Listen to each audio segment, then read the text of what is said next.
Salut à tous, aujourd'hui on se retrouve avec ce magnifique Mercedes GLB AMG Line. Donc il y a 7 places, hein, boîte automatique évidemment.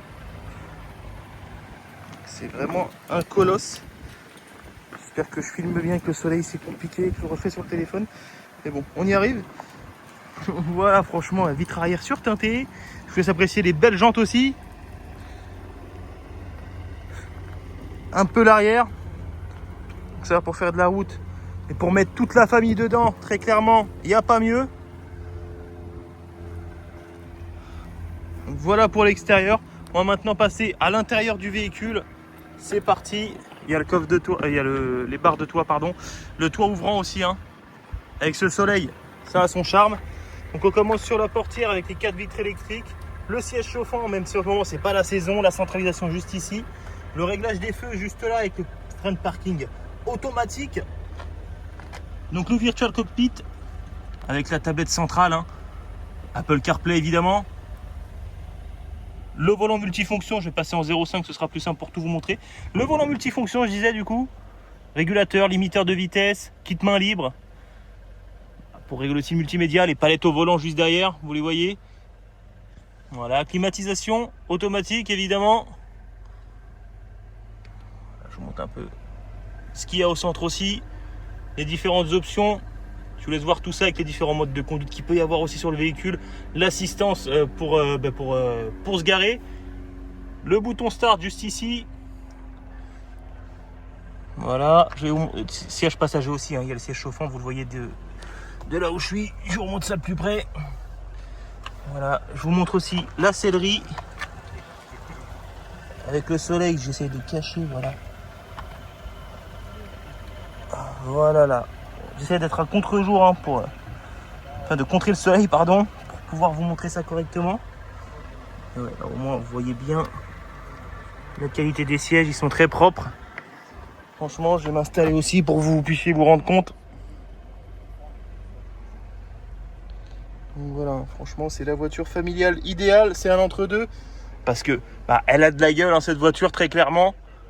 Les réglages en hauteur aussi pour le toit ouvrant juste là, le bouton SOS, même si j'espère que vous vous en servirez jamais. Voilà, donc pour l'arrière, pour l'avant, pardon, c'est fait. On va maintenant passer à l'arrière du véhicule. C'est parti. Donc vitre électrique à l'arrière évidemment. La place pour les jambes, vous avez de quoi faire. Si vos enfants sont grands, au moins ils sont tranquilles. Les fixations Isofix aussi à l'arrière. Les arrivées de climatisation de chauffage, hein, à votre guise. Le port USB-C juste ici. Les petits rangements filets à l'arrière également. Et là, la coudoir centrale avec le porte-gobelet. Si les enfants ont le droit de boire à l'intérieur, au moins ils ont de quoi le poser et c'est stable. Je vais passer de l'autre côté, comme ça évitera le soleil. On verra beaucoup mieux. Parce que là, le soleil m'embête, hein. Mais bon, on va pas s'en plaindre. On va pas s'en plaindre. Bon, là, vous voyez mieux la sellerie du coup. Je vais me mettre devant, je vais bloquer un peu. Voilà. Voilà, donc la série est dans un bon état, hein, très franchement. Là, je vais vous montrer aussi l'avant d'un autre angle. Voilà pour l'avant. Elle a le toit, hein, comme je vous disais. Franchement, elle a de la gueule cette voiture. À l'arrière, on a aussi les 2 sièges qu'on peut mettre. Donc du coup, on passe de 5 places à 7 places. Je vais vous montrer l'arrière maintenant. Donc voilà le coffre. Il y a de la place. Franchement, il y a de la place, hein. Kit anti-crevaison. Voilà. Hop. Donc voilà pour la présentation du véhicule. On va maintenant passer aux imperfections. Je vais commencer par là. Juste prendre un petit chiffon. Voilà, donc je vais vous montrer pour être très clair et pour être très transparent. Voilà, donc ça a été tapé ici. On voit que c'est frotté, hein. Là également. Là sur le plastique. Voilà, donc ça a frotté comme ça. Voilà. Voilà, je recule de loin et de près. Vous avez la comparaison. De ce côté-ci, léger, beaucoup plus léger que de l'autre côté, hein. Voilà, je recule un peu. Donc après, entre la saleté, ça faut faire attention à que je vous en dise pas en erreur, mais là, ouais, il y a 2 frottements aussi également. Voilà, quelques micro-rayures là.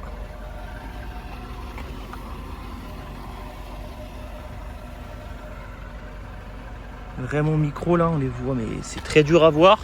Mais bon, j'essaie d'être le plus transparent possible, de tout vous montrer évidemment. Ça, c'est de la saleté, donc on n'en tient pas compte. Là aussi également, pareil. Là, pareil. Avec le noir, c'est... On confond rapidement entre saleté et rayures. Donc c'est pour ça que je prends mon temps, je fais attention pour pas vous dire de bêtises. Là, par contre, c'est très clair. C'est frotté, vous voyez. Donc au niveau du plastique, au niveau du pare-choc, de la tôle, hein. Voilà, je recule un peu pour que vous puissiez vous en rendre compte de loin ce que ça donne. On arrive sur le pare-choc avant. De ce côté-ci, pas de problème, ou léger quand même, ouais. Un petit peu là également. Et quand je recule, on voit beaucoup moins. Hop, ce côté-là, l'aile avant, on n'a rien. Le rétro, rien à signaler. Portière, conducteur, pareil, hein, rien à signaler. Qu'est-ce que c'est ça? Non, une saleté. Donc c'est bon. Là, on a quelques petits coups de portière hein, ici. Hein. Voilà, avec une micro-rayure juste là. Voilà. Tac, ça c'est de la saleté, ça également. On est sur l'aile arrière là. Hein. Aile arrière côté conducteur et on retourne au pare-choc arrière. Notre point de départ du coup. Pour le toit, bah, aucun problème. Hein. Pas de traces de grêle. Voilà. Donc bah, ça se sera lavé. Hein. Vous en faites pas avant la vente, il n'y a pas de problème. Donc voilà pour les imperfections. On peut passer aux imperfections intérieures, mais très clairement, à l'intérieur, il n'y a aucun souci, pas d'imperfection à signaler. Tout va bien. Là, c'est surprotégé. Hein. Il y avait des tapis, des housses de siège, housses volant. Il y avait même une petite protection pour la tablette et le virtual cockpit. Donc très franchement, à l'intérieur, c'est nickel. C'est comme neuf. Et pour l'arrière, bah, c'est pareil, comme neuf. Voilà, écoutez, pour la présentation et les imperfections de ce véhicule, c'est tout bon, on a terminé. On va maintenant passer à l'essai routier, pardon, c'est parti. Donc du coup, voilà, comme convenu, on se retrouve pour l'essai routier. C'est parti. Donc, je boucle ma ceinture hein, pour garder mes points, sinon j'ai plus de travail. On démarre, ça démarre au quart de tour, il n'y a pas de souci, tout va bien. Et c'est parti. Vous avez vu un frein de parking automatique, hein, évidemment, je l'ai activé comme un idiot. Voilà, c'est tout bon. C'est parti pour l'essai routier de ce GLB AMG Line avec le toit ouvrant et ce beau temps. Donc voilà, hein, le toit ouvrant s'ouvre avec le bouton automatique. Hein, un clic ça s'ouvre, un clic ça se ferme. Vous êtes tranquille. Hop. C'est parti pour l'essai routier. Du coup, le premier test, je vais mettre les roues droites. Voilà. Je mets quand même droit à la route. Hein. Et là, je lâche le volant. J'accélère même un petit peu, vous voyez. Il n'y a pas de souci, ça file droit, aucun problème. Premier dos d'âne, je fais silence et j'écoute. Pas de souci, franchement. Ouais. Vu le gabarit du véhicule en même temps, c'est pas un dos d'âne qui va l'inquiéter. Franchement, c'est un vrai canapé sur roue, c'est confortable, il n'y a pas de problème. Suspension amortisseur, rien à signaler. Le seul truc à signaler, c'est que c'est beaucoup trop efficace, beaucoup trop confortable. Mais bon, c'est un bon point, c'est pas un mauvais point. Donc là, on va arriver sur le rond-point. Avant d'y être, moi, ce que j'aime bien, c'est à chaque fois mettre le bon endroit, vous montrer que ça fonctionne très bien, que ça file droit. Là, c'est la route qui tourne, hein, donc je me reprends. Mais sinon, il n'y a pas de souci. Je vais refermer le toit. En un clic, ça se referme également. Et là, je vais tester le châssis, la tenue de route dans le virage. Là, par exemple, je suis à 40 km/h dans le virage. Hein. On n'est pas trimballé de tous les sens. Il n'y a pas de bruit suspect, de bruit de roulement qui ferait croire qu'il y a un souci. Hein. Donc là, tout se passe bien, franchement. C'est confortable dans le virage. La tenue de route, pardon, elle est nickel. Je vais sortir juste ici. Ça va me permettre de tester du coup l'accélération et le freinage. Je vais me mettre en mode sport. Pour l'accélération, c'est parti.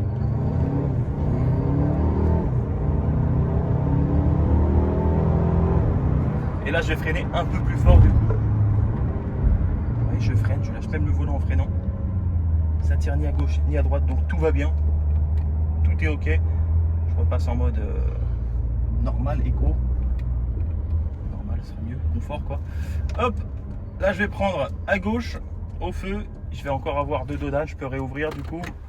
J'ai fermé pour l'accélération parce que sinon, on s'entend pas. Donc, voilà. Du coup, pas de souci à l'accélération, les rapports passent correctement. Sur le freinage, c'est pareil, hein, ça freine correctement.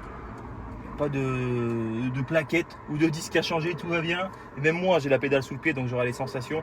Et bah là, rien n'indique qu'il y ait un souci au niveau du freinage. Donc tout va bien. Voilà, donc siège chauffant aussi. Hein. C'est pas la saison comme je vous le disais, mais bon, ça a le mérite d'être souligné. C'est la saison pour le toit ouvrant plutôt. Du coup, bah, volant multifonction, régulateur, limiteur. Je suis un peu ébloui par le soleil, excusez-moi. Kit main libre, virtual cockpit, la tablette. Énorme, hein, avec le CarPlay évidemment, les palettes au volant. Qu'est-ce que je peux vous dire d'autre? Bah, la climatisation, les 4 modes de conduite, hein, on en a testé 2 là, du coup le confort et le sport. Et là du coup au stop, je vais prendre à gauche, on va avoir un dernier dodane, on va encore faire silence pour écouter s'il n'y a pas un bruit suspect, un bruit parasite comme j'aime bien dire. Merci madame. Hop, donc le dernier dodane, c'est parti. Nickel. Tout va bien. Là, j'arrive sur le parking de l'agence. Je vais pouvoir tester les aides au stationnement qu'il y a sur ce véhicule. Et croyez-moi, pour se garer, c'est un jeu d'enfant. Et pour taper le véhicule, faut le vouloir. Hop, c'est parti. Voilà. Donc voilà, c'est un jeu vidéo. C'est une PlayStation. Caméra 360, caméra de recul, radar à l'arrière, radar à l'avant. Il y a même un radar 360 là-dessus, je crois. Hein. Je vais me coller un peu à la 206 plus là. On va bien voir. Ouais, en effet. Ouais. Donc, non, très franchement, pour se garer, bah, y a pas de souci. Hein. Si vous tapez le véhicule en vous garant, c'est que vous avez fait exprès. Il n'y a pas d'autre raison. Donc voilà, pour se stationner, c'est un jeu d'enfant. Maintenant, bah, vous savez à peu près tout. Et si vous avez des questions ou si vous êtes intéressé directement par l'achat du véhicule, n'hésitez pas à me contacter au 07 82 28 08 93. Je vous dis à bientôt.